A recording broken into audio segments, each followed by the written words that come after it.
Bonjour, donc je m'appelle Olivier Letellier, je suis metteur en scène de théâtre et je fais ce qu'on appelle du théâtre de récit que je mélange toujours à d'autres formes, que ce soit du cirque, de la danse, de la musique, de la vidéo. Donc cette année, pour le 50e anniversaire du Théâtre de la Ville, je suis artiste associé. Et du coup, je vais créer un spectacle qui s'appelle La mécanique du hasard. C'est une adaptation d'un roman américain de Louis Achard, Halls, qui en français a été traduit par Le Passage. C'est une histoire de transmission intergénérationnelle.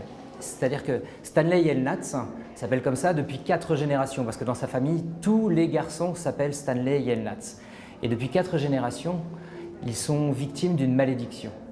Ils sont toujours au mauvais endroit, au mauvais moment.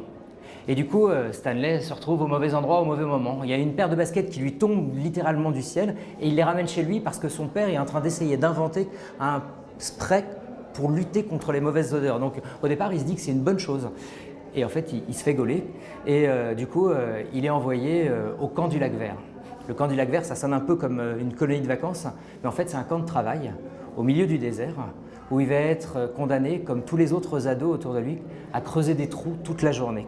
Toute la journée, creuser des trous en plein soleil, il paraît que ça forge le caractère. Au cours de l'histoire, Stanley va rencontrer un autre ado qui s'appelle Zéro. Zéro, lui, c'est un moins que rien, un peu le bouc émissaire du camp. Et il va se lier d'amitié avec Zéro. Il va lui apprendre à lire, à écrire. Et quand les autres vont découvrir que Zéro a appris à lire et à écrire, et bien du coup, ils vont se moquer de lui, l'humilier dans tous les sens. Et Zéro va décider de quitter le camp et Stanley va l'accompagner. Je ne vais pas raconter toute la suite de l'histoire parce que vous allez venir voir le spectacle. Et puis du coup, ça se joue ici, au Théâtre de la Ville, à l'Espace Cardin, début novembre. Donc on se retrouve bientôt.